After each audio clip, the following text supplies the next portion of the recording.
Hello there. Looks like the UK government is going in for another bout of business bashing, now over help with energy costs.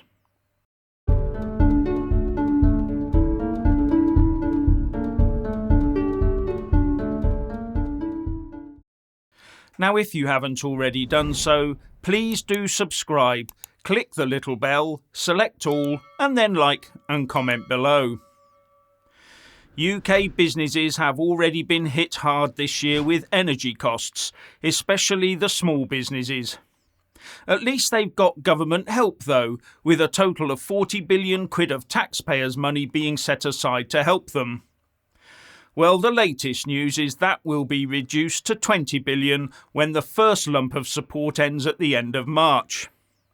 Chancellor Jeremy Hunt next month will announce a 12-month extension to a scheme that caps energy costs for businesses, similar to a package for households, although the generosity of the aid will be cut to save money, says City AM. Now, it appears that the thinking is to target the aid at the most vulnerable sector, such as hospitality, the pubs, clubs and restaurants, where the government is told to expect a massive wave of closures and bankruptcies if help is not forthcoming.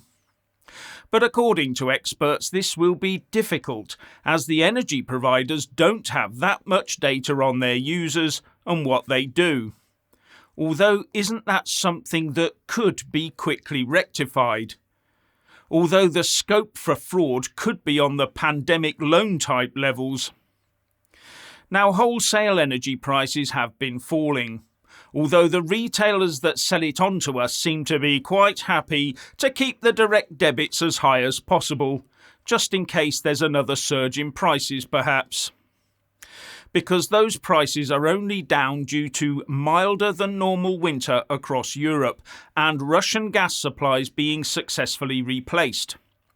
But if there's another cold period, or Putin or even another gas supplier strangles gas supplies, then prices could start rising again. And it's not just business that will be hurt. The capping of unit prices to a level that would cost an average householder £2,500 a year are set to be increased to a potential £3,100 a year. The good news, though, is that there is talk that energy prices could well have peaked and that the actual prices will end up below the energy price cap, meaning that the taxpayer will not be on the hook. And that would also bring back the potential for consumers to start shopping around for energy deals again. Although there are far fewer of those energy retailers in the business than there were just over a year ago. Loads of them went bust. And if energy prices have peaked, a big if, then this will place downward pressure on inflation. We can but hope. Now here's a lesson in the law of unintended consequences. It turns out that those large oil and gas producers that were smacked with huge windfall tax rises have become a bit riskier where banking finance is concerned. The FT reports that banks are curbing access to credit to the smaller North Sea oil and gas outfits. And this could lead to a 50% reduction in their oil reserves-based lending facilities. Now, the government says that if the companies plough their windfall profits back into North Sea development, then they will get most of the tax money back. But if the government is charging down the net zero route, on an oil or gas project that takes decades to get profitable will never repay that investment. And how do they know that a future Labour government won't smash them with even higher taxes? Now, the Norwegians have been taxing their oil companies at 78% for years and kept it stable, and it works. But it's the new UK policy of taxing on a fashionable basis that is doing the damage. Now, the EU is also having problems with its windfall taxes. A US oil company, ExxonMobil, is taking the EU to court, saying it believes the European Union has overreached its powers to do so. ExxonMobil's Dutch and German subsidiaries lodged their lawsuits with the European courts on Wednesday, challenging the legal power of Brussels to impose this new tax, says The Guardian. In a statement, ExxonMobil said, "Our challenge is targeted only at the counterproductive windfall profits tax and not any other elements of the package to reduce energy prices. This tax will undermine investor confidence, discourage investment, and increase reliance on imported energy and fuel products. European industries already face a very real competitiveness crisis, and governments should be supporting the production of reliable and affordable energy." Just about every country in the world is gagging for oil and gas. They all trade in the stuff on the international markets in a way that they have all agreed to do. Then when a geopolitical shock occurs that upsets the market, the first thing they do is blame those that provide the stuff for making money out of it. But at the same time as we're having a go at the oil industry for profiteering and also trying to shut their business down at the same time for net zero, the huge price increases in another commodity goes unremarked.